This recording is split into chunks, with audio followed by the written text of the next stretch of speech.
আজকে তো আমাদের নিশা হলো শুধু উন্নত উন্নত উন্নত নিশা। মুসলমান হায় হায় কথা অন্যদিকে চলে যাবে, কিন্তু মনের ভিতরে ব্যথা উঠা গেছে, না বইলেও পারতেছি না। মুসলমান শুধু উন্নতি দেখতেছে, উন্নতি। মুসলমানের চেয়ে তো উন্নত কেউ নাই আজকে। মুসলমানের চেয়ে উন্নত উন্নত যদি মুসলমানের থেকে কেউ হইতো, তাইলে ব্র্যান্ডের জিনিস দুনিয়াতে মুসলমানের চেয়ে বেশি অন্যেরা কিন্তু মুসলমানের সমান কেউ মুসলমান এত ব্র্যান্ড ব্যবহার করতো না। যুবকরা মনে হয় বিশ্বাস করে না, ঠিক না? দুনিয়ায় সবচেয়ে বেশি ব্র্যান্ড ব্যবহার করে মুসলমান। যদি শিক্ষিত হয়ে থাকেন তাহলে এখন নেটে যে সার্চ দেন, গুগলকে জিজ্ঞেস করেন যে দুনিয়ার দামি দামি ব্র্যান্ড কারা ব্যবহার করে, কাদের জন্য এই ব্র্যান্ড গুলা টিকা আছে। হায় হায় হায়, রাডু গরির ব্র্যান্ড কাদের জন্য টিকা আছে, রোলেক্স কাদের জন্য টিকা আছে, টি শার্ট কাদের জন্য টিকা আছে, এরকম দামি দামি ব্র্যান্ড কাদের কারণে টিকা আছে। যান গুগলকে জিজ্ঞেস করেন ম্যাকডোনা কাদের কারণে টিকা আছে। ম্যাকডোনা সবচেয়ে বেশি মুসলমান খায়, কেএফসি সবচেয়ে বেশি মুসলমান খায়, দুনিয়ার দামি দামি ব্র্যান্ড সবচেয়ে বেশি মুসলমান খায়। দামি দামি ব্র্যান্ড, সব ব্র্যান্ড টিকা আছে শুধু মুসলমানের কারণে। দুনিয়ার সবচেয়ে বেশি প্রসাধনী মুসলমান ব্যবহার করে, দুনিয়ার সবচেয়ে বেশি অলংকার মুসলমান ব্যবহার করে। বিশ্বাস হয় না? হয় হয় না? মনে হয় ঠিক না? আমেরিকানরা করে, ঠিক না? ডলার বেশি, ঠিক না? ইংল্যান্ড, কানাডা, অস্ট্রেলিয়া, আরে বলেন না, জাপান, কোরিয়া, বলেন না, ইউরোপ। আপনি তো মিডিয়া দিয়ে করবেন, আমি তো চোখে দেখে আসছি। আমি তো সারা বছরই ঘুরি, ঘুরতে যায় তো আপনাকে স্বাধীনতাও দেখতে পারলাম না। ওই সময় তো আমি বাহিরে ছিলাম। আমি জুলাইয়ের 18 তারিখে গেছি, 5 তারিখে সকালে ফজরের সময় ইংল্যান্ড থেকে আমার কানাডার ফ্লাইট ছিল। যখন এইখানে স্বাধীনতার উল্লাস চলতেছে তখন আমি হাওয়ার উপরে উঠতেছি, তখন তো আমি প্লেনে ছিলাম। আমাকে কি বুঝাবেন? দুনিয়ার সবচেয়ে বেশি সোনা ব্যবহার করে মুসলমান, সবচেয়ে বেশি অলংকার ব্যবহার করে মুসলমান, সবচেয়ে বেশি মেকআপ শেকআপ ব্যবহার করে মুসলমান। এই এলাকায় প্রত্যেকটা ঘর একটা মিনি, কি বলে এটাকে, কসমেটিক্সের দোকান, ঠিক না? কি প্রত্যেকটা ঘরে হবে না ছোট একটা দোকান? না হবে না? হ্যাঁ, আমি ঘুরে বলতেছি। তারপরও মুসলমানের এই দুরবস্থা আজকে কেন? দুনিয়ার 70% ধন সম্পদ মুসলমানদের পকেটে, মুসলমানদের পায়ের নিচে। মুসলমানের চেয়ে বেশি তেল কার কাছে আছে? তেল মুসলমানের কাছে, গ্যাস মুসলমানের কাছে, সোনা মুসলমানের কাছে, রূপা মুসলমানের কাছে, দুনিয়ার সবচেয়ে বেশি অর্থ মুসলমানদের কাছে। আমি তো বলি যদি মুসলমান মুসলমান হইতো, 12টা দেশ যদি একত্রিত হইতো আর বলতো সারাটা দুনিয়া কিনা নিতে পারত, শুধু 12টা দেশ, আমি চিনি ওদেরকে, দুনিয়ার সবচেয়ে বড় টাকা মুসলমানের কাছে। 4 দেশের কাছে দুনিয়ার সবচেয়ে বড় টাকা। কয় দেশ? কুয়েত, বাহরাইন, ওমান, তারপরে হলো ব্রুনাই। এখানে আছে কেউ ব্রুনাই গেছে? ব্রুনাইয়ের প্রবাসী কেউ আছে এখানে? আছে কেউ? ওই যে আছে, কয় টাকা বেতন পাইতো জিজ্ঞেস করেন তো। উর্দে গেলে 100 টাকা। ব্রুনাইয়ের 100 টাকাই তো আমাদের দেশে 30-35 হাজার টাকা হয়। সবচেয়ে বড় টাকা ব্রুনাইয়ের, কুয়েত, বাহরাইন, ওমান। তারপরও মুসলমানের এই দুরবস্থা কেন? আজকে সমানে মারতেছে। আজ পর্যন্ত দুইটা আমি আমার দিলের ব্যথা বলতেছি, দুইটা জাতিসংঘের বাৎসরিক সমস্ত দুনিয়ার প্রধানদেরকে নিয়ে, দেশের প্রধানদেরকে নিয়ে সম্মেলন হলো। দুইটা মুসলমান 56 থেকে 58টা দেশ, যাদের কাছে 70% সম্পদ দুনিয়া, একটা ছোট নিন্দা প্রস্তাব পাশ করাইতে পারে না। আমাকে বলুক, কেউ দেখছে মিডিয়ায়, বলুক কি পারছে? কেন কেন পারল না? বুঝা গেল ওরা আমাদেরকে মানুষ মনে করে না, ওরা আমাদেরকে আগাছা মনে করে। আগাছা বোঝেন? জঙ্গল জঙ্গল। আমরা শুধু চিৎকার দিই, আমরা শুধু লাউড স্পিকারে চিৎকার দিতে থাকি, চিল্লাইতে থাকি। ওরা আমাদেরকে আগাছা মনে করে। দ্বিতীয় আরেকটা প্রমাণ দেই, ওরা শুধু আগাছা না, আগাছা মনে করে। এটার দ্বিতীয় প্রমাণ, আজ পর্যন্ত কোনো প্রাণীবাদী সংস্থা কিন্তু সারা ওয়ার্ল্ড ব্যাপী, এটা একটা সংস্থাই, এর শাখা সারা ওয়ার্ল্ডে আছে, আমাদের দেশেও আছে। দেখবেন গুলশান গেলে সকালবেলা রাস্তার কুকুররে ফজরের পরে খাওয়াইতেছে, ছোট ছোট কুকুর দইরা, বাচ্চা কুকুর দইরা খাওয়াইতেছে। আমার মহল্লায় খাওয়ায়, শীতের দিন জ্যাকেট পরায়, জ্যাকেট। হাসেন কেন? সত্য না?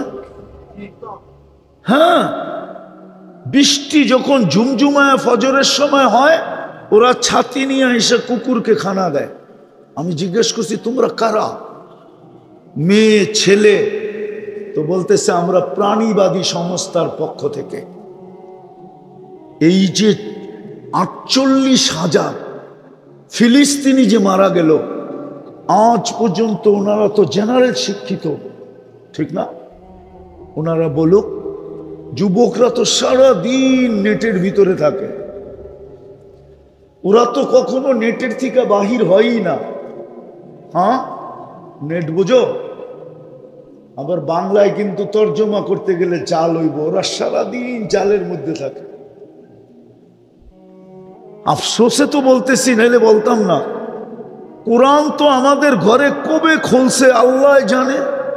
গিলাফে যে লাভ ভরছে, আর মনে হয় 2-4 বৎসরও কোরআন আমাদের ঘরে একবারও খোলা হয় না।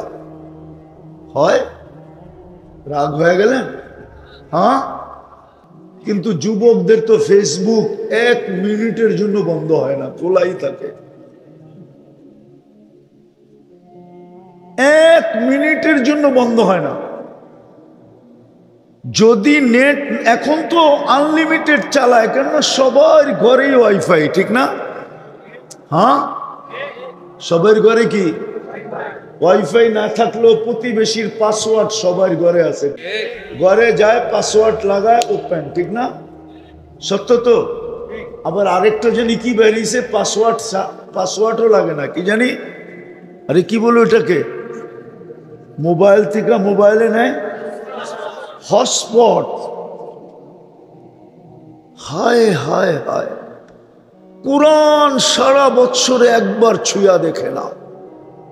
আমি আফসোসে বলতেছি, ইয়া লাইতানি মৃত্যু কবলা হাদা, হায় যদি আর আগে মৌত চলে আসতো। আমার জাতি কোরআন ডেলি একবার খুলে দেখে না, দৈরা একটা চুমা দেয় না।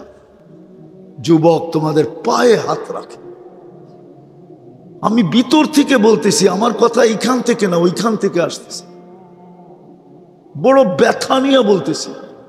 হায়, তোমরা যদি ডেলি কোরআন না পড়তা আমার কোনো আপত্তি ছিল না, কোরআনটা নিয়ে যদি একটা চুমা দিতাম ডেলি একবার, আর বলতা আল্লাহ এটাকে আমি ভালোবাসি।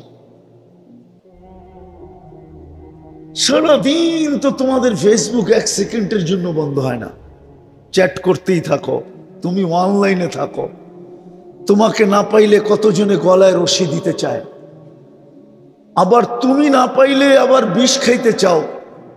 সারাদিন একবার পাইলাম না অনলাইনে, না জানি আমাকে ফাঁকি দিয়ে অন্য কোনো দিকে চলে গেল কিনা, আমাকে স্যাক দিল কিনা। আবার যদি 2-1 দিন হয়ে যায় তো বন্ধু বান্ধব মিলা মিছিল বাহির করার চেষ্টা করে, কিন্তু সামাজিক কারণে মিছিল বাহির করতে পারে না, নাইলে মনে হয় মিছিল বহুত হইতে থাকতো এরকম, ঠিক না? হ্যাঁ, কিন্তু কোরআনটাকে তো সারাদিনে একবার চুমা দাও না। তো যেটা বলতেছিলাম, প্রাণীবাদীরা 48,000 ফিলিস্তিনি মারা গেল। আচ্ছা, মুসলমান বাদেই দিলাম, মানুষ তো, মানুষ বাদেই দিলাম, প্রাণী তো না, প্রাণী না। কিন্তু প্রাণীবাদীরা বলো, ওনারা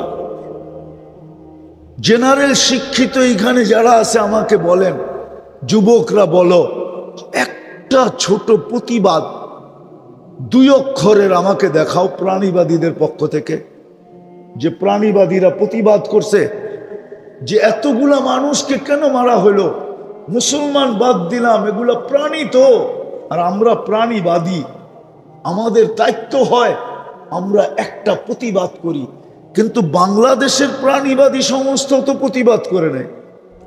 আমেরিকারটা বাদিয়ে দিলাম, ইংল্যান্ডটা বাদিয়ে দিলাম, কানাডারটা বাদিয়ে দিলাম, অস্ট্রেলিয়া ইউরোপেরটা বাদিয়ে দিলাম।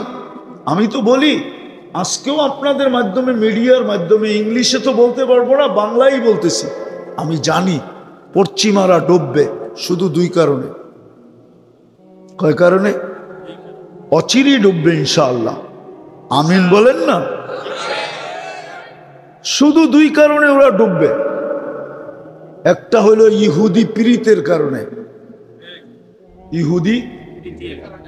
ইহুদিদের সাথে বেশি মাত্রাহীন প্রীতের কারণে, মোহাব্বত, ভালোবাসার, প্রেমের কারণে। আর দ্বিতীয় হলো মুসলমানদের সাথে অহেতুক দুশ্মনী করার কারণে। অথচ আরেকটা কথাও বলি, যদিও এটা আমাদেরই দোষ, আমরা খ্রিস্টান জগৎকে বুঝাইতে পারি না যে কোরআন খ্রিস্টান জগৎকে আমাদের কাছে করছে, কাছে। হুজুররা মনে হয় মানবে না, কিন্তু কোরআন দিয়া দিতেছি, কোরআন এদেরকে আমাদের কাছে করছে। কি কাছে? এটা আমাদের লিডাররাও বুঝাইতে পারে না, আমরাও বুঝাইতে পারি না। আমরা কখনো এই ব্যাপারে মুখেই খুলি না, সারা জীবন বিরোধিতা করছি, কিন্তু কোরআন ওদেরকে আমাদের কাছে করছে। লাতাজিদুনা আশাদ্দান নাসি মুআদ্দাতান লিল্লাযীনা আমানু আল্লাযীনা ক্বালু নাহনু নাসারা।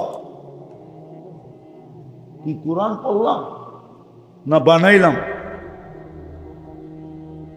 হাফেজরা বলো, কোরআন পড়ছি না বানাইছি? কোরআন। তো কোরআন বলে লাতাজিদুনা আশাদ্দান নাসি মাওয়াদ্দাতান লিল্লাযীনা আমানু। মুসলমানদের সবচেয়ে কাছে কারা? যারা নিজেদেরকে খ্রিস্টান বলে দাবি করে। এই জায়গায় আছে লাতাজিদুনা আশাদ্দান নাসি আদাওয়াতান লিল্লাযীনা আমানু। সবচেয়ে বেশি মুসলমান বিদ্বেষী 2 সম্প্রদায় দুনিয়াতে। একদল হলো ইহুদ ওয়াল্লাযীনা আশরাকু, আর যারা মূর্তি পূজক। এই 2 দল হলো মুসলমানের সবচেয়ে বেশি বিরোধী। কোরআন বলতেছি, কিন্তু খ্রিস্টানদেরকে আমাদের কাছে করছে। কিন্তু আমি বড় আফসোস করি, দুনিয়া ঘুরার পরে যে আমাদের স্কলাররা কেন ওদেরকে বুঝাইতে পারলো না, আমাদের নেতারা কেন ওদেরকে বুঝাইতে পারলো না। যদি ওদেরকে বুঝাইতে পারতাম তাহলে এই দুরবস্থা মনে হয় কোনোদিন আমাদের দেখতে হতো না। আমরা বুঝাইতে পারি নাই। আমি আমার দোষও বলবো, শুধু ওদের দোষ বলবো এরকম না, আমার দোষও আমি বলবো যে আমি ওদেরকে বুঝাইতে পারি না। আমাদের স্কলাররা বুঝাইতে পারে নাই, আমাদের নেতারা বুঝাইতে পারে নাই যে তোমাদেরকে আল্লাহ আমাদের কাছে করছে, তোমরা আমাদের থেকে দূরে যাও তো যাও কেন, আমাদের সাথে বিদ্বেষ রাখো তো রাখো কেন, হিংসা রাখো তো রাখো কেন, দুশ্মনী রাখো তো রাখো কেন, আমাদেরকে ঘৃণা করো তো করো কেন, আমরা তো তোমাদের কাছের, তোমরা আমাদের কাছের। কিন্তু যখন আমরা বুঝাইতে পারি না, তো এই জন্যই বলতেছিলাম প্রথমটা যে ওরা ডুববে দুই কারণে, পশ্চিমারা ডুববে শুধু দুই কারণে, নাইলে ওদের ডুবার কোনো কারণ আমি দেখি নাই। শুধু দুই কারণেই ওরা ডুববে। একটা হলো ইহুদিদের সাথে ওদের পিরিত বেশি, পিরিত বুঝেন তো, কি ভালোবাসা, ঠিক না? আরেকটা হলো মুসলমানদের সাথে ওদের দুশ্মনী বেশি, এই কারণেই ওরা ডুববে। তো যেটা আমি বুঝাইতেছিলাম, কথা বাহির হয়ে চলে গেছে, আমি গুছায় নিয়ে আসতেছি, কথার শেষ জায়গায় আমি চলে আসছি। এটাই বুঝাইতেছিলাম যে দুনিয়ায় আপনি যতই আকর্ষণের পাত্র হন না কেন, ফুল তো ফুটলে আকর্ষণের পাত্র হয়। আপনি যতই আকর্ষণের পাত্র হন না কেন, এটা আমার বিষয় না। আমার বিষয় হলো এটা ভাবানো যে আমি আল্লাহর কাছে আকর্ষণের পাত্র কতটুকু, বা আল্লাহর কাছে আমি আকর্ষণের পাত্র হব কিভাবে, রসুলের কাছে আমি আকর্ষণের পাত্র হব কিভাবে। আর কারণও আমি বলছি যে এখানে চিরদিন থাকা যাবে, এই চেহারাটা যে অস্তিত্ব দিছে তার সামনে একদিন দাঁড়াইতে হবে। এটা অস্তিত্ব দিছে কে? কে দিছে? এই চেহারাটা আল্লাহ অস্তিত্ব দিছে। জোরে বলেন কে? আল্লাহ। যত জোরে বলবেন তত ভিতরের ব্লক শেষ হয়ে যাবে, ব্লক থাকবে না, হ্যাঁ ক্লিয়ার হবে। আমি শুধু কোরআন হাদিস না, ডাক্তারের প্রমাণ দিতে পারি, আমার কাছে আছে অডিও ক্লিপ, আমার কাছে আছে। আমেরিকার ডাক্তার বলছে মুসলমানের হার্টের প্রবলেম হয় কি করে আমার বুঝে আসে না। ও মুসলমান না, ও খ্রিস্টান। ও বলছে আল্লাহ শব্দকে আমি অ্যানালাইসিস করে দেখছি যে মুসলমান আল্লাহ বলে, আবার হার্টের ভিতরে প্রবলেম হয় কি করে। তাইলে বোঝা গেল মুসলমান আল্লাহ যেভাবে বলার দরকার ওইভাবে বলে না। আসলেই সত্য, আমরা আল্লাহ বলি না। এইখানে একজনও পাওয়া যাবে না এই বিশাল জনগোষ্ঠীর ভিতরে। জানি না অন্তরালে কোনো মা বোন পাওয়া যায় কিনা যে ডেলি 200 বার আল্লাহ বলে। কয়শো বার? অথচ আমার থিওরি হলো, আমার থিওরি কিতাবের থিওরি না, আমার যৌক্তিক থিওরি হলো প্রত্যেক মানুষের ডেলি 550 বার আল্লাহ বলা চাই। বলবেন কেন, কোন যুক্তিতে? আমরা ডেলি 550 লিটার অক্সিজেন নেই। কত? 550 লিটার অক্সিজেন নেই। অক্সিজেনই আমাদের জীবনের সবচেয়ে বড় বেঁচে থাকার কি উপকরণ, অক্সিজেন। এই যে আমরা স্বাভাবিক শ্বাস নিতে পারতেছি, এটার মূল্য কিন্তু 2020-এ বাংলাদেশের এক শিল্পপতি আমাদেরকে জানায় দিয়া চলে গেছেন দুনিয়ার থেকে। বাংলাদেশের প্রথম সারির এক শিল্পপতি যখন ভেন্টিলেটরে ছিলেন, ওনার জন্য যখন চায়নার থেকে ডাক্তারের টিম আনা হলো, তো ডাক্তারের টিম যখন কামরায় ঢুকলো, তো উনি ডাক্তারের টিমকে বলছিল তোমরা আমাকে স্বাভাবিক শ্বাস নিতে দাও, আমার পুরা প্রপার্টি কোম্পানি আমি তোমাদের নামে লেখা দিব।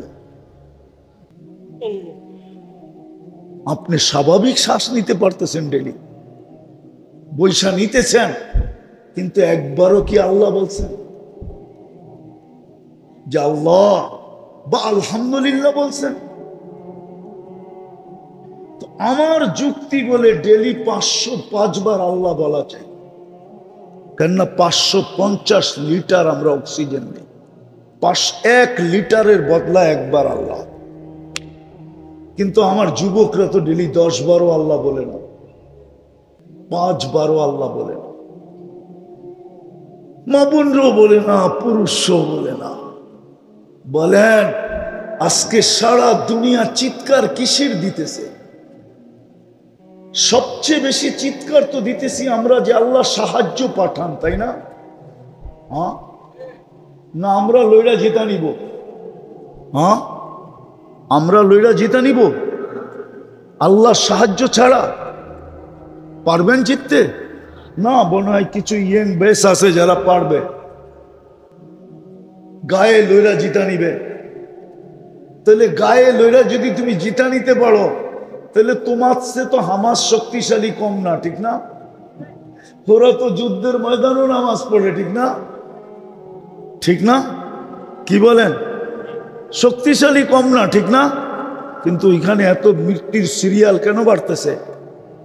আসলে না, কসম খোদার, আল্লাহর সাহায্য ছাড়া জিতা যাবে না। পারবেন আল্লাহর সাহায্য ছাড়া জিততে? আজকে তো সারা দুনিয়ার কান্না সবচেয়ে বড়। আমি শেষ জায়গায় চলে আসতেছি, পড়ায় উঠা উঠি না করি। সারা দুনিয়ার চিৎকার তো হলো আল্লাহর সাহায্য করেন না কেন, পাঠান না কেন? জিজ্ঞাসা করেন ওলামাদের থেকে। প্রত্যেক মাদ্রাসায় ডেলি দোয়া হয়, আল্লাহওয়ালারা সারা রাত্র চোখের পানি ঝরায়। গত রমজানে তো আমি মনে করছিলাম যে এইবার ঈদ দুইটা হবে, একটা রোজার ঈদ আর একটা ফিলিস্তিনের স্বাধীনতার ঈদ। কেননা আমি আমার জীবনে, কেন আমার মনে হয় মক্কা মদিনাও কোনোদিন এত কান্না দেখে নাই। গত ঈদ রমজানে যত কান্না হয়েছে, কোনোদিন এত কান্না দেখে নাই আমার মন হয়। আমি তো পড়ায় রমজানে দেখছি, কিন্তু এত কান্না, ইরাকের যুদ্ধেও আমি এত কান্না দেখি নাই। গত রমজানে ইমাম যেইভাবে কাঁদতে ছিল, মুক্তাদিরা যেইভাবে, মুসল্লিরা যেইভাবে কাঁদতে ছিল, পুরো হেরেম খচা খচ বড়া, পড়ায় কুটি খানিক হবে মক্কায়, মদিনায় হবে কুটি খানিক। দুই হেরেমে যখন কান্নার রোল তুল উঠত, বেতেরের ভিতরে কুনুতে নাজেলায় ইমাম সালাম শেষদার থেকে উঠা যেত। হাজারো হবে আমি দেখছি চোখে, যারা শেষদায় পড়া কান্তি আছে, কান্তি আছে, কান্তি আছে, কান্তি আছে। আমার বিশ্বাস ছিল যে এইবার দুটা ঈদ হবে, কিন্তু রোজা পার হয়ে গেল, ঈদ পার হয়ে গেল, কোরবানি পার হয়ে গেল, আবার রোজা চলে আসতেছে, 1 বছর পুরা হলো, আবার সামনে রোজা চলে আসতেছে, কিন্তু সাহায্যের কোনো লক্ষণই দেখি না। অথচ এই মুহূর্তে সাহায্যের সবচেয়ে বেশি দরকার, আল্লাহর সাহায্যের দরকার। আর আল্লাহ যদি সাহায্য করেন, তাহলে আল্লাহ তো দেখায়া দিছেন, ঠিক না? আমি আল্লাহ লড়লে কি হবে? আল্লাহ প্রমাণ দিছে, তুমি হাতি নিয়ে আসবা, আমি আবাবিল নিয়ে আসবো। কি হাতির সামনে আবাবিলের পার্সেন্টেজ কতটুকু জানেন? কতটুকু? হ্যাঁ, হুজুররা বলো কতটুকু? আবাবিল আদা 6টা ওজন না, কিন্তু শুধু আর ডানাগুলোই আছে, আর কিচ্ছু নাই। ও শুধু, কেউ হজ করছেন? সামনের করছেন হজ? রাত্রে দেখছেন হেরেমের কাবার চতুর্দিকে ছোট ছোট একটা পাখি চোখে দেখা যায় না, উঠতেছে, ওটা আবাবিল। ওটাই আবাবিল। ওর শুধু 2টা ডানাই আছে, আর কিছু নাই। 1 লক্ষ গুণ ছোট না, 1 কোটি গুণ ছোট বললেও মনে হয় মিথ্যা হবে না। হাতির থেকে 1 কোটি গুণ কি ছোট। আল্লাহ বলে, তুই হাতি নিয়ে আসছিস, আমি আবাবিল নিয়ে লড়বো। আরো একটা উদাহরণ দেখাই। ফেরাও নমরুদের রাজত্ব ছিল 800 বছর। কত? পুরো 800 বছর কোনো অপোজিশন ছিল না। মশা ঢুকার আগে 400 বছর, মশা ঢুকার পরে 400 বছর। একটাই ইতিহাসে মশা পাওয়া যায় যার 400 বছর বয়স ছিল, যেটা নমরুদের মাথার ভিতরে ঢুকছিল। বাকি সব মশা 72 ঘন্টায় মরে যায়, শুধু এটা 400 বছর, তাও ল্যাংরা। আল্লাহ পাল্লাকে সমান করতেছিলেন। যখন মশা ঢোকে নেয় তখন যে আসতো সে আইসেই নমরুদকে সেজদা করতে হইতো। যখন মশা ঢুকছে তো এখন যে আসতো সে আইসা আগে মাথায় জুতা দিয়ে একটা বাড়ি দিত। তো আল্লাহ জুতার বাড়ি আর সেজদা দুটার পাল্লা কি করছে? সমান করছে। তো আল্লাহ নমরুদের মতো। ও আরেকটা মজার খবর, 4 জন বাদশার ভিতরে একজন নমরুদ, যাকে আল্লাহ পুরা দুনিয়ার রাজত্ব দিছিলেন, তার ভিতরে একজন হলো নমরুদ। আল্লাহ লড়ছে কি নিয়া? কি মশা, তাও ল্যাংরা। কি আজকে যদি আল্লাহকে বলি আল্লাহ আপনি লড়তে চলে আসেন, তা আল্লাহ তো আমাকে বুঝায় আমি লড়ি, তো লড়ি কি করা? সারা দিনে তো 110 বার আল্লাহ বলে না। শুক্রবারের পর শুক্রবার আসে, কোন শুক্রবারে 200 বার কেউ দুরূদ পড়ে না। অথচ আমি তো হুকুম দিছিলাম বন্ধুকে যে উম্মতকে বলে দেন শুক্রবারে যেন আপনার উপরে বেশি বেশি দুরূদ পড়ে। আর দুরূদ তো এই জন্যই ছিল যে পলসেরাত পার হবে দুরুদের পটুকলে। যার দুরুদ যত বেশি সে পলসেরাত পার হবে তত সহজে। এই জন্য এই উম্মত ডাইরেক্ট জাহান্নামে পড়বে না। জাহান্নামে যদি পিছলাইও যায় পলসেরাত থেকে, তো পলসেরাত ধইরা লটকায়া থাকবে, ঝুলা থাকবে। দেখা হবে আর দুরুদ আছে কিনা। যদি দুরুদ পড়া থাকে তো দুরুদ ছুটতে ছুটতে আসবে, একে ধইরা পলসেরাতের উপরে উঠায় দাঁড় করাবে। দুরুদ আগে পিছে ডাইনে বামে হইয়া একে পলসেরাত পার করাবে। শুক্রবারে বলছিলেন তো দুরুদ পড়তে, দুরুদ তো পড়ে না। নবীর আদর্শ তো বাদই দিলাম, নাইলে এত টাকা কেন চুলের পিছে যুবক খরচ করবে? অধিকাংশ যুবকই তো 500 টাকার নিচে চুল কাটা হয় না। কেননা ও চুলের ডিজাইন দেখে নেটের ভিতরে পছন্দ যেটা হয় ওটাকে দেয় স্ক্রিনশট, নিয়ে যায় সেলুনে, সেলুনওয়ালা ডিজাইন দেখেই কাইতয়া পড়া যায় আর বলে এটা 500-র কমে কাটা যাবে না। কিন্তু ওর তো ডিজাইন দিলের ভিতরে ঢুকে গেছে, ও বলে 500 কেন, 1000 হইলেও কাটবো, কাট। 500 টাকা দিয়ে চুল কাটা। মা বোনরা ফ্যাশন করে নেটে দেখা। ইসলামে কি সাজগোজ নাই? না নাই? নাই সাজগোজ? হুজুররা বলো, ইসলামে যদি সাজগোজ না থাকতো তাহলে আল্লাহর রসুল সফর থেকে ডাইরেক্ট বাড়িতে কেন আসতেন না? ওটা তো হাদিসে আছে, ডাইরেক্ট বাড়িতে আসতেন না। জিজ্ঞাসা করছে ইয়া রাসূলুল্লাহ এতদিন পরে আসলাম, ডাইরেক্ট যে ঢুকা যাই? আল্লাহ রসুল বলছেন না, কোন অবস্থায় আছে তুমি কি জানো? হয়তো যায়া দেখবে চুল এলোমেলো, কাপড় সাপড় ময়লা শয়লা, সাজ নাই গোজ নাই। বাড়িতে তুমি ঢুকবা, লাগবো তোমার কাছে কাজের মহিলার মতো, তো তোমার মন লাগবে না। বিদায় একটু অপেক্ষা করো, বাড়িতে খবর দেখ, সেই জায়গায় যা রেডি হোক। যখন তুমি ঘরে ঢুকবে দেখতে দেরি যেন গলা লাগাইতে দেরি না হয়। মন যেন বলে গলা লাগা, মন যেন বলে বুক লাগা। আগেরটা বাদই দিলাম, লাউড স্পিকার খোলা। ইসলাম তো সাজগোজ শিখাইছে। রাগ হয়েন না, দুনিয়া ইসলামের আগে কেউ সাজগোজ জানতো না। ইসলাম নারীকে শিখাইছে সাজগোজ কাকে বলে, ইসলাম শিখাইছে ফ্যাশন কাকে বলে। নাইলে এই হাদিস কেন বলতো আল্লাহু জামিলুন ইউহিব্বুল জামাল? আল্লাহ সুন্দর সৌন্দর্যতাকে পছন্দ করে। আল্লাহর রসুল সাহাবী রসুলকে কেন বলতো তুই এরকম চলস কেন? আল্লাহ কি তোকে কিছু দেয় না? বলছে দিছে। বলে তাইলে নেয়ামতের আসর তোর উপরে প্রকাশ পাওয়া চাই। ইসলাম তো দুনিয়াকে সাজগোজ শিখাইছে, ফ্যাশন শিখাইছে। চলেন আমার লগে ইতিহাস নিয়ে বসেন, আমাকে দেখান ইসলামের আগে কে ফ্যাশন জানতো? দুনিয়া ফ্যাশন জানতো না। ইসলামের আগে স্বামী জানতো না স্ত্রীর হক কি। ইসলামের আগে স্ত্রী জানতো না স্বামীর কদর কি। ইসলামের আগে মা বাবা জানতো না সন্তানের মায়া মমতা কি। ইসলামের আগে জানতো না সন্তান, জানতো না বাপের কদর কত বড়, বাপ মা কি জিনিস। ইসলাম শিখাইছে বাপ মা কি জিনিস।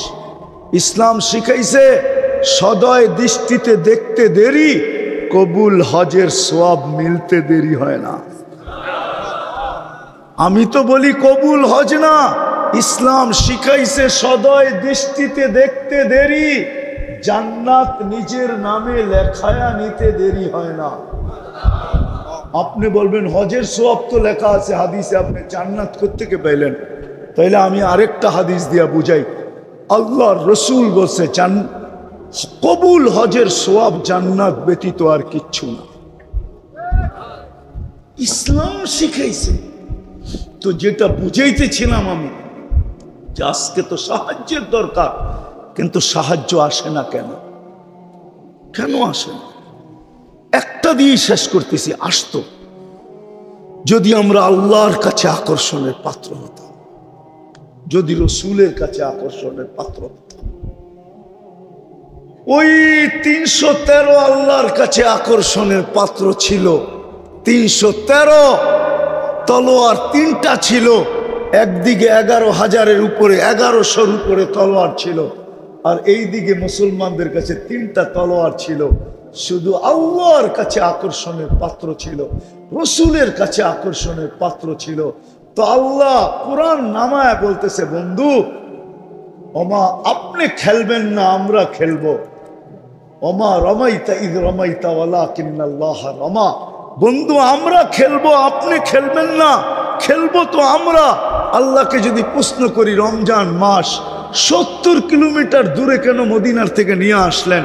আল্লাহ যেন আমাকে বুঝাইতে চায়। বন্ধুকে মনে হয় আল্লাহ বলছে, বন্ধু আপনি না আসলে খেলা জমবে না, আপনাকে খেলা জমানোর জন্য নিয়ে আসছি, আর দর্শক না হইলে খেলতে মজা লাগবে না। আপনাকে তো দর্শক হিসাবে আনছি, খেলছি তো আমরা। আজকেও আল্লাহ খেলতো, আজকেও আল্লাহ খেলতেন। নাইলে আমার যুক্তিতে বুঝিয়ে আসে না। আমাদের পরে কোনো উম্মত নাই না? আছে? আমাদের নবীর পরে কোনো নবী আছে? হ্যাঁ? নাইলে আপনারা কেন স্লোগান দেন নবীর পরে নবী নাই, সংসদে আইন চাই? কেন স্লোগান দেন? আমাদের নবীর পরে তো কোনো। তাইলে আল্লাহকে যদি প্রশ্ন করি, আল্লাহ কোরআন তো দেখি, ইন ওয়ালিল্লাহি জুনুদুস সামাওয়াতি ওয়াল আরদ, জমিন আসমানের সমস্ত সৃষ্টি আপনার সৈনিকের অন্তর্ভুক্ত। আয় আল্লাহ একটাকে হুকুম দেন না, আমাদের পরে নবীর পরে তো নবী নাই, আমাদের পরে উম্মত নাই, এই সৈনিক বসায় বসায় খাওয়াইতেছেন, কারণটা কি? পাঠান না ফিলিস্তিন, একদলকে পাঠান, একদল পাঠাইতে তো হয়। কিন্তু আল্লাহ তো আমাকে বলে আমি পাঠাই, তো পাঠাই কি করে? তরিকা বাদ দিলাম, তরিকা বাদ দিলাম, আদর্শ বাদ দিলাম, আদর্শ বাদ দিলাম। ওরা তো ডেলি 100 বার আমাকে আল্লাহ বইলেও ডাকে না, বুক্ত করে আমারটা সব। শুক্রবারে 100 বার আমার বন্ধুর দুরূদ পড়ে না। আমি তো তোমাদেরকে ইজ্জত করছিলাম বন্ধুর খাতিরে, নাহলে তোমাদেরকে এত বড় সম্মানে ভূষিত করব তো করব কেন? কুদরতি হাতে আমি তোমাদেরকে বাছাই করব তো করব কেন? তোমাদের মাথায় শ্রেষ্ঠত্বের মুকুট দিব তো দিব কেন? কুনতুম খায়রা উম্মার ঘোষণা দিব তো দিব কেন? তোমাদেরকে আমি আমার জন্য পছন্দ করব তো করব কেন? সুহাদা আলান নাস, কিয়ামতের দিন আল্লাহ নিজের জন্য আমাদেরকে পছন্দ করছেন। আমি কেন তোমাদের জন্য, তোমাদেরকে আমার জন্য পছন্দ করব? এরা তো আমার বন্ধুর উপরে দুরূদ পড়ে না। যুবক তো নবীর স্টাইলে চুল কাটে না, মা বোনরা ফাতেমার স্টাইলে সাজে না। সব বাদেই দিয়া দিলাম। আল্লাহ তো আমাকে অভিযোগ করে সবকিছু বাদ, ডেলি আমি 5 বার ডাকি, তাও যদি আসতো 80%ই তো আসে না। আরে 50%ও যদি আসতো, অর্ধা অর্ধিও যদি আসতো, তাইলেও তো আমার মনকে বুঝাইতে পারতাম। 80%ই তো আসে না। ফ্যাক্টরিওয়ালা তো ফ্যাক্টরিতে নামাজে পড়ে না, মেইলওয়ালা তো মেইলে পড়ে না, বাজারওয়ালা তো বাজারে পড়ে না, হাটওয়ালা তো হাটে পড়ে না, দোকানদার তো দোকানে পড়ে না, অফিসওয়ালা তো অফিসে পড়ে না, আদালতওয়ালা তো আদালতে পড়ে না, খ্যাতওয়ালা তো খেতে পড়ে না। অথচ খেতে যদি নামাজ পড়তো তাইলে ওর জন্য আল্লাহর মাগফিরাত, জান্নাত ওয়াজিব হইতো, ওয়াজিব, অবধারিত। হাদিসে আছে, খেতওয়ালা যখন আজান শোনে, আর খেতের আইল বলে না লাইল বলে গাজীপুরে, হ্যাঁ লাইল ঠিক না, কোন জায়গায় আইল বলে। খেতের লাইলে যদি ও গামছা বিছায় দাঁড়ায় যেত, আল্লাহ ফেরেশতাদেরকে ডাইকা দেখাইতো, কি করে রে? নামাজ পড়ে। কার ভয়ে? আমার ভয়ে। আপনার ভয়ে? কি চায় নামাজ দ্বারা? জান্নাত। আমি ভয় থেকে নিষ্কৃতি দিলাম, ওকে মাফ করে দিলাম, জান্নাত লেখা দিলাম, তোমরা সাক্ষী থেকো। খেতালা যদি খেতে দাঁড়াইতো, খামারওয়ালা যদি খামারে দাঁড়াইতো, মা বোনরা যদি গড়ে পড়তো, বাড়িওয়ালা যদি বাড়িতে পড়তো। আল্লাহ তো ডেলি 5 বার ডাকে।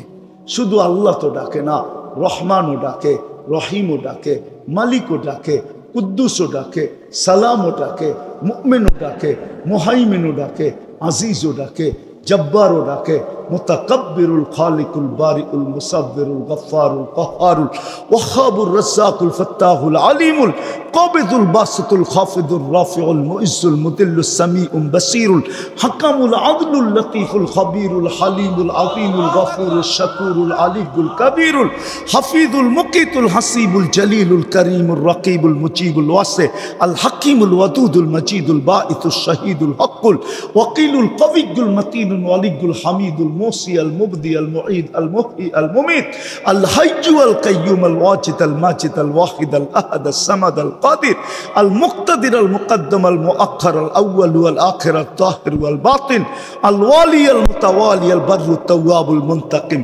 العفو الرؤوف مالك الملك ذا الجلال والإكرام المقسط والجامع والغني والمقتدر النافع النور الهادي البديع والباقي الوارث والرشيد الصبور জল্লে জালালু 99 পদের মালিক আল্লাহ ডাকে, তারপরও আসে না। এদেরকে সাহায্য করে তো করে কি করে? এই জন্য শেষ কথা, আসেন যদি চাই আল্লাহর কাছে আকর্ষণের পাত্র হওয়ার জন্য, যদি চাই রসুলের কাছে আকর্ষণের পাত্র হওয়ার জন্য, যদি চাই অতি সত্বর আমাদের জন্য সাহায্য নেমে আসুক, তাহলে আজকে 2টা কাম করতে হবে মনের থেকে। 2 থেকে 3টা পারবেন? সর্বপ্রথম মনের থেকে তওবা করতে হবে। আমি তো বলি, আপনাদের মিডিয়ার মাধ্যমে বলি, আমার বড় ব্যথা লাগে, সারা দুনিয়ার মুসলিম স্কলাররা এই কথা কেন বলে না? সারা দুনিয়ার 200 কোটি মুসলমানের জন্য একটা দিন, তওবার দিন হিসাবে নির্ধারিত কেন করে না? হায়, দুনিয়ার মুসলিম স্কলাররা যদি সারা দুনিয়ার মুসলমানদের জন্য একটা দিন তওবার দিন হিসাবে নির্বাচিত করত, আর ঘোষণা দিত যে চলো অমুক দিন আমরা সারা দুনিয়ার 200 কোটি মুসলমান নর নারী আল্লাহর কাছে তওবা করব। দেখি কোরআনের ওই আয়াত সত্য হয় কিনা। কোরআনের আয়াত সত্য, লিউযিকাহুম বাদাল্লাযী আমিলু লাআল্লাহুম ইয়ারজিউন। আল্লাহ বলতেছে তোমরা ফিরে আসো, আমি এটা চাই। হাদিসে কুদসি আছে, ইনতাবু ফানা হাবিবুহুম, তোমরা ইউটার্ন নিতে দেরি, তওবা করতে দেরি, আমি তোমাদেরকে বন্ধু বানায় দিতে দেরি করব না। তারপরে আমার ঘোষণা আসবে, মান আদালি ওয়ালিয়ান আযানতুহু লিল হারব, আমার বন্ধুদের সাথে যে লড়বে সে আমি বন্ধুদেরকে লড়তে দিব না, আমার বন্ধুদের সাথে যে লড়ার জন্য নাইমা আসবে আমি বন্ধুদেরকে লড়তে দিব না, বরং মধ্যখানে আমি বন্ধুদের পক্ষ হয়ে লড়ব। আমার স্কলাররা কেন এই কথাটা ঘোষণা দেয় না? কিন্তু আমার কথা তো কারো কাছে যাবে না, কিন্তু আমার ভিতরে ব্যথা। সারা দুনিয়ার মুসলিম স্কলাররা যদি একটা দিন 200 কোটি মুসলমানের জন্য নির্ধারিত করত যে অমুক দিন মুসলমান সারা দুনিয়ার আল্লাহর কাছে তওবা করবে, যে আজকে কি আল্লাহ আমাদের উপরে নারাজ হয়ে গেলেন কিনা, একটা বৎসরের উপরে হইল ফিলিস্তিনের মতো জমিন যেখানে আল্লাহর খলিল শুয়ে আছে, ও দিয়ে খলিল আমি চোখে দেখা আসছি। আমি তো ফিলিস্তিন 14 বছর আগে পাড়ায় আসছি, ও দিয়ে মুসা তো আমি দেখা আসছি। 70 জনের উপরে নবীদের কবর আছে যেখানে।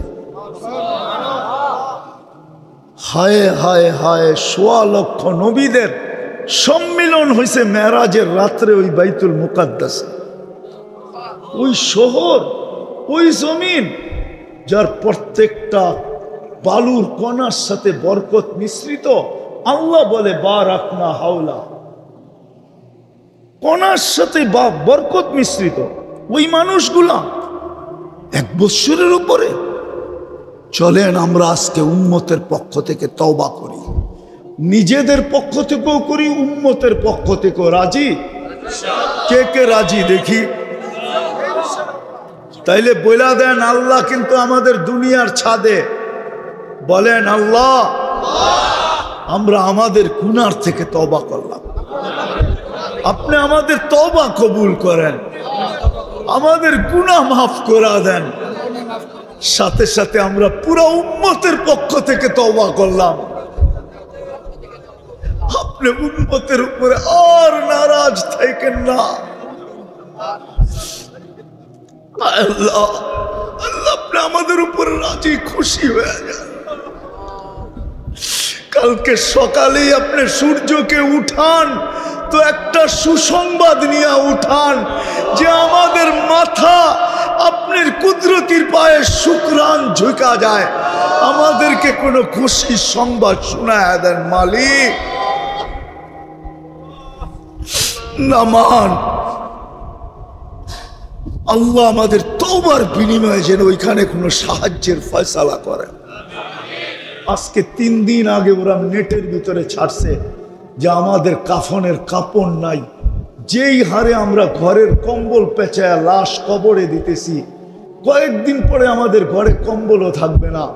সামনে শীত আসতেছে, আমরা কম্বল না থাকলে আমরা মনে হয় শীতেই মারা যাব। ও দুনিয়ার মুসলমানরা, কিছু না পাঠাও আমাদের জন্য, আমাদেরকে একটু কাফনের কাপড় হলেও পাঠাও। নেট খুলা দেখেন, আমাদের জন্য একটু কাফনের কাপড় পাঠাও। আফসোস। দ্বিতীয় যেই দুটা বলতে চাইতেছি, আজকের থেকে চলেন অঙ্গীকার করি নামাজ কোনোদিন ছাড়ব না। পাক্কা? সত্য?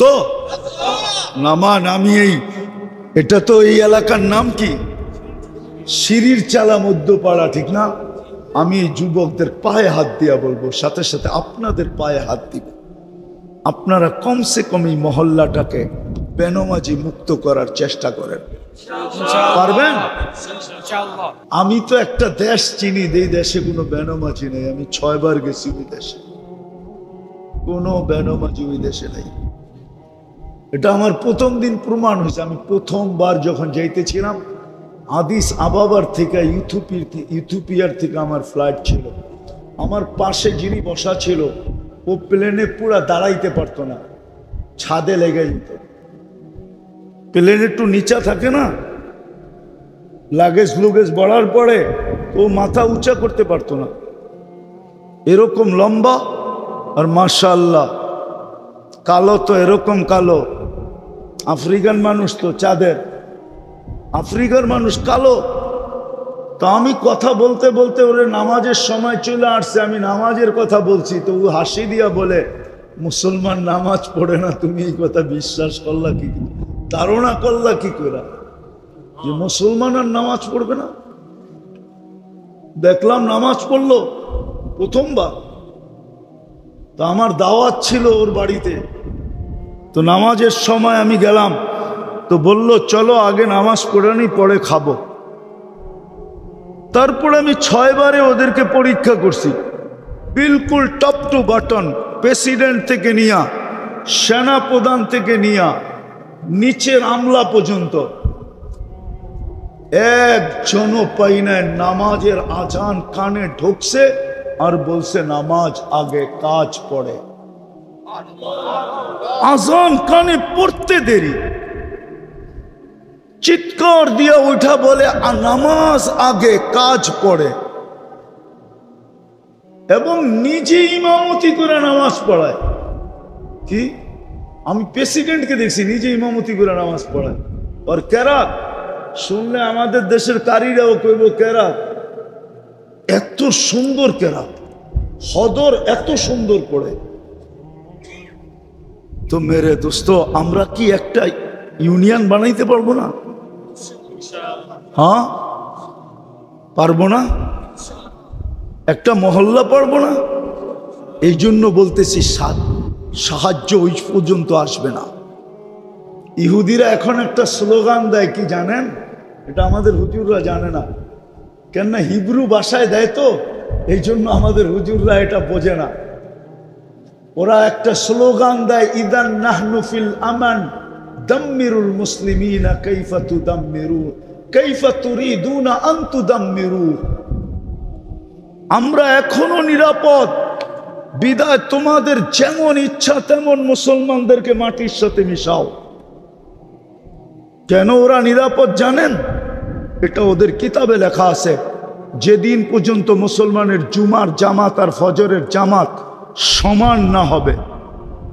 আজকে জুমায় মসজিদ ভরা যায়, ফজরে মুসল্লি পাওয়া যায় না। শীতের দিন, বৃষ্টির দিন ইমাম আর মুয়াজ্জিন দুইজন শুধু নামাজ পড়ে। আল্লাহর ঘর খালি। ওদের কিতাবে লেখা আছে, ফজরের জামাত আর জুমার জামাত যতক্ষণ পর্যন্ত মুসলমানের সমান না হবে, সংখ্যার দিক দিয়া, মানুষের দিক দিয়া, ততদিন পর্যন্ত মুসলমানের বিজয়ের পালা শুরু হবে না। বিদায় আমরা ইহুদিরা নিরাপদ, নিরাপদ, নিরাপদ, নিরাপদ। এই জন্য ওরা চিৎকার দিতেছে এখন, নাহনু ফিল আমান তুদাম্মিরুল মুসলিমিনা কাইফা তুরিদুনা আন তুদাম্মিরু। তোমরা এখনো নিরাপদ, যেমন মনে চায় তেমন মুসলমানদেরকে মাটির সাথে মিশিয়ে দাও। বিদায় আমি আপনাদের পায়ে হাত দিয়া বলতেছি, নামাজ পড়েন আর মহল্লাকে বেনমাজি মুক্ত করেন। যত তাড়াতাড়ি করব তত তাড়াতাড়ি আল্লাহর সাহায্য, বিজয়ের পালা শুরু হবে, আল্লাহর সাহায্য চলে আসবে। অন্যথায় আমাদের মতো মানুষ দিয়া সাহায্য হবে না। আমরা এই জন্য পায়ে হাত দিয়া বলি, ইনশাআল্লাহ পড়বেন আর পড়াবেন। কে কে করবেন এই দুইটা কাজ? যে নামাজ পড়বো আর পায়ে ধরে হলো নামাজ পড়াবো। বিশেষ করে আমি উমর ইবনুল খাত্তাব রাদিয়াল্লাহু তাআলা আনহু এই সংগঠনকে বলবো যে শুধু তোমরা না, তোমরা শুধু পুরস্কার নিলে চলবে না, 40 দিনের পুরস্কার, বরং তোমরা পুরুষ 40 দিন নিজে পড়তেও হবে, আবার আরেকজনকে পায়ে ধরে পড়াইতে হবে। যেদিন আমাদের মসজিদ ভরা যাবে, খোদার কসম, আমরা যদিও না মানি, ওরা কিন্তু এটা অক্ষরে অক্ষরে মানে। ওরা সারাদিন আপনাদের মসজিদের স্যাটেলাইট লাগায় রাখছে, আপনি জানেনও না। দুনিয়ার সারা মিডিয়া কাদের? আরে বলেন না, ইন্টারনেট কাদের? গুগল কাদের? ফেসবুক কাদের? সব ওদের, সবগুলোর হেড অফিস তেল আবিবে। সব টাকা কাঁচায় যাইতেছে ওইখানে, আর অস্ত্র কিনতেছে, আর আপনাকে মাটির সাথে, আমাকে মাটির সাথে মিশাইতেছে।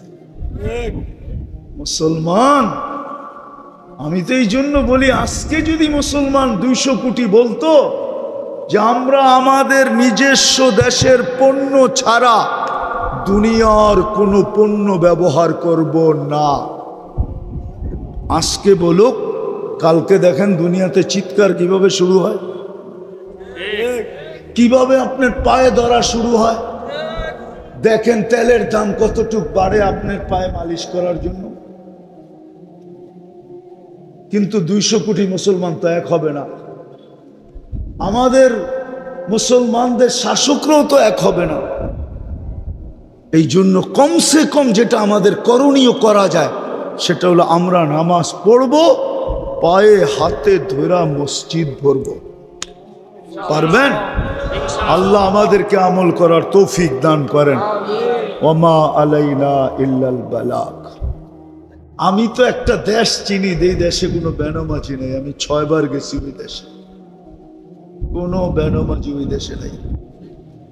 এটা আমার প্রথম দিন প্রমাণ হয়েছে। আমি প্রথমবার যখন যাইতেছিলাম আদিস আবাবার থেকে ইথিওপিয়ার থেকে আমার ফ্লাইট ছিল, আমার পাশে যিনি বসা ছিল ও প্লেনে পুরা দাঁড়াইতে পারতো না, ছাদে লেগে যেত। প্লেন একটু নিচা থাকে না, লাগেজ লুগেজ বাড়ার পরে ও মাথা উঁচা করতে পারতো না, এরকম লম্বা। আর মাশাআল্লাহ কালো তো এরকম কালো, আফ্রিকান মানুষ তো চাঁদের, আফ্রিকার মানুষ কালো। তো আমি কথা বলতে বলতে ওরে নামাজের সময় চলে আসছে, আমি নামাজের কথা বলছি, তো ও হাসি দিয়া বলে, মুসলমান নামাজ পড়ে না, তুমি এই কথা বিশ্বাস করলা কি, ধারণা করলা কি করে যে মুসলমান আর নামাজ পড়বে না? দেখলাম নামাজ পড়লো প্রথমবার। তো আমার দাওয়াত ছিল ওর বাড়িতে, তো নামাজের সময় আমি গেলাম, তো বলল চলো আগে নামাজ পড়ে নি, পরে খাবো। তারপরে আমি 6 বারে ওদেরকে পরীক্ষা করছি, বিলকুল টপ টু বাটন, প্রেসিডেন্ট থেকে নিয়া, সেনা প্রধান থেকে নিয়া, নিচের আমলা পর্যন্ত একজনও পাই নাই নামাজের আজান কানে ঢুকছে আর বলছে নামাজ আগে কাজ পড়ে। আজান কানে পড়তে দেরি, চিৎকার দিয়ে উঠা বলে নামাজ আগে কাজ পড়ে, এবং নিজে ইমামতি করে নামাজ পড়ায়। কি? আমি প্রেসিডেন্টকে দেখছি নিজে ইমামতি করে নামাজ পড়ায়। আর কেরাত শুনলে আমাদের দেশের কারীরাও কইব কেরাত, এত সুন্দর কেরাত, হদর এত সুন্দর পড়ে। তো মেরে দোস্ত, আমরা কি একটা ইউনিয়ন বানাইতে পারবো না? হ্যাঁ পারবো না? একটা মহল্লা পারবো না? এই জন্য বলতেছি সাহায্য ওই পর্যন্ত আসবে না। ইহুদিরা এখন একটা স্লোগান দেয়, কি জানেন? এটা আমাদের হুজুররা জানে না, কেননা হিব্রু ভাষায় দেয় তো, এই জন্য আমাদের হুজুররা এটা বোঝে না। ওরা একটা স্লোগান দেয়, ইদান নাহনু ফিল আমান দাম্মিরুল মুসলিমিনা কাইফা তুদাম্মিরু কাইফা তুরিদুনা আন তুদাম্মিরু। আমরা এখনো নিরাপদ, বিদায় তোমাদের যেমন ইচ্ছা তেমন মুসলমানদেরকে মাটির সাথে মিশাও। কেন ওরা নিরাপদ জানেন?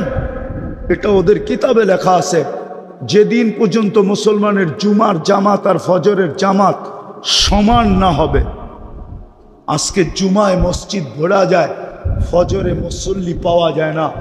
শীতের দিন, বৃষ্টির দিন ইমাম আর মুয়াজ্জিন 2 জন শুধু নামাজ পড়ে। আল্লাহর ঘর খালি। ওদের কিতাবে লেখা আছে ফজরের জামাত আর জুমার জামাত যতক্ষণ পর্যন্ত মুসলমানের সমান না হবে, সংখ্যার দিক দিয়া, মানুষের দিক দিয়া, ততদিন পর্যন্ত মুসলমানের বিজয়ের পালা শুরু হবে না। বিদায় আমরা ইহুদিরা নিরাপদ নিরাপদ নিরাপদ নিরাপদ।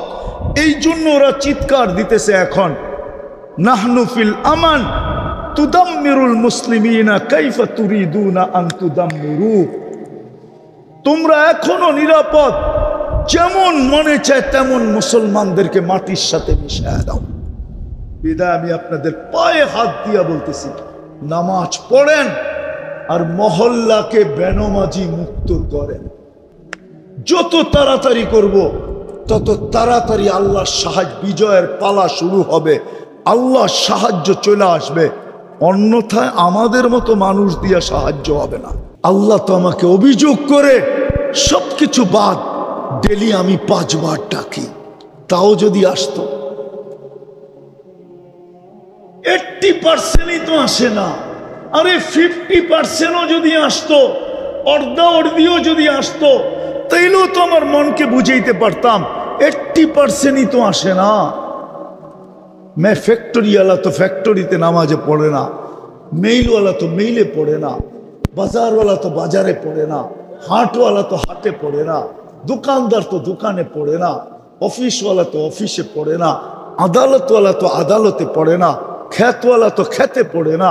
অথচ খেতে যদি নামাজ পড়তো তাইলে ওর জন্য আল্লাহর মাগফিরাত, জান্নাত ওয়াজিব হইতো, ওয়াজিব, অবধারিত। হাদিসে আছে, খেতওয়ালা যখন আজান শোনে, আর খেতের আইল বলে না লাইল বলে গাজীপুরে, হ্যাঁ লাইল ঠিক না, কোন জায়গায় আইল বলে। খেতের লাইলে যদি ও গামছা বিছায় দাঁড়ায় যেত, আল্লাহ ফেরেশতাদেরকে ডাইকা দেখাইতো, কি করে রে? নামাজ পড়ে। কার ভয়ে? আমার ভয়ে। আপনার ভয়ে? কি চায় নামাজ দ্বারা? জান্নাত। আমি ভয় থেকে নিষ্কৃতি দিলাম, ওকে মাফ করে দিলাম, জান্নাত লেখা দিলাম, তোমরা সাক্ষী থেকো। খেতালা যদি খেতে দাঁড়াইতো, খামারওয়ালা যদি খামারে দাঁড়াইতো, মা বোনরা যদি গড়ে পড়তো, বাড়িওয়ালা যদি বাড়িতে পড়তো। আল্লাহ তো ডেলি 5 বার ডাকে। শুধু আল্লাহ তো ডাকে না, রহমানও ডাকে, রহিমও ডাকে, মালিকও ডাকে, কুদ্দুসও ডাকে, সালামও ডাকে, মুমিনও ডাকে, মুহাইমিনও ডাকে, আজিজও ডাকে, জব্বারও ডাকে, মুতাকাব্বিরুল খালিকুল বারিউল মুসাব্বিরুল গফফারুল কাহ্হারুল ওয়াহাবুর রাজ্জাকুল ফাত্তাহুল আলিমুল কাবিদুল বাসিতুল খাফিদুর রাফিউল মুইজ্জুল মুদিল্লুস সামিউল বাসীরুল হাকামুল আদলুল লতীফুল খবীরুল হালিমুল আযীমুল গফুরুল শাকুরুল আলিয়ুল কবীরুল হাফিজুল মুকিতুল হাসিবুল জলিলুল করিমুর রকিবুল মুজিবুল ওয়াসি আল হাকিমুল ওয়াদুদুল মজিদুল বাঈসুশ শাহীদুল হকুল ওয়াকিলুল কবিয়ুল মতিনুল ওয়ালিয়ুল হামিদুল موسي المبدي المعيد المحيي المميت الحي القيوم الواجد الماجد الواحد الأحد الصمد القادر المقتدر المقدم المؤخر الأول والآخر الطاهر والباطن الوالي المتوالي البر التواب المنتقم العفو الرؤوف مالك الملك ذا الجلال والإكرام المقسط والجامع والغني والمقدار النافع النور الهادي البديع والباقي الوارث والرشيد الصبور جل জালালু 99 পদের মালিক আল্লাহ ডাকে, তারপরও আসে না। তো জাপানে আমাদের এক বাঙালি বিয়ে করছে, জাপানিজ মেয়ে, মুসলমান বানায় করছে। তো ফজরের নামাজ নিজে পড়ে না দেখা স্ত্রীকে বলছে যে নামাজ 4 ওয়াক্ত। কয় ওয়াক্ত? জোহর, আসর, মাগরিব, এশা। তো নতুন জাপানি মেয়ে, জাপানিরা কিন্তু যেটা করে ওটা সিরিয়াসলি করে। সিরিয়াসলি বুঝেন, খুব গুরুত্ব দিয়ে করে। তো মহিলা নব মুসলিম 4 ওয়াক্ত নামাজ খুব ভালো মতে পড়তেছে। তো একদিন ঘুরতে গেছে আরে বান্ধবীর কাছে, বান্ধবীও জাপানি, তারও বিয়ে হয়েছে এক বাঙালির সাথে। কিন্তু সে একটু দিনদার, ছেলেটা একটু কি, সে 5 ওয়াক্ত নামাজ পড়ে, স্ত্রীও পড়ে। তো যখন বান্ধবীর কাছে গেছে, তো বান্ধবী জিজ্ঞাসা করছে, তুই নামাজ কয় ওয়াক্ত পড়িস? কেন, নামাজ তো 4 ওয়াক্ত। তো সে মাথায় হাত দিয়া বলছে, কে বললো তোকে 4 ওয়াক্ত? কেন, আমার স্বামী তো বললো 4 ওয়াক্ত। জোহর, আসর, মাগরিব, এশা। তো বলছে, না বোন, নামাজ 5 ওয়াক্ত। সবচেয়ে গুরুত্ব যে নামাজের রাখে সেটাই তোর স্বামী বলে নেয়, ফজরের নামাজ। তো সারাদিন ছিল, খাওয়া দাওয়া করছে। বিকালে যখন ওইখান থেকে আসতেছিল তো অফিস থেকে ডিভোর্স লেটার নিয়ে আসছে উঠায়া। রাত্রে স্বামীকে বলতেছে এই নাও ডিভোর্স লেটার। বলছে কেন? বলছে তুমি যখন নামাজ নিয়ে আমার সাথে ধোঁকা করতে পারো তাহলে সারা জীবনে তুমি আমার সাথে ধোঁকাই করবে, আর ভালো করবে না। বিধায় আমি তোমার সাথে থাকতে ইচ্ছুক না। ঠিক এরমই 14 তারিখে এই ফুল নিয়ে গেলে জীবনে কোনোদিন আর .ইউ লেখা দিবে না। কেননা প্রথমেই এরকম ফুল নিয়ে গেছে যেই ফুলের কোনো গ্রান কোনোদিন হবেই না। তো মানুষ ফুল যতক্ষণ পর্যন্ত না ফোটে আকর্ষণের পাত্র হয় না।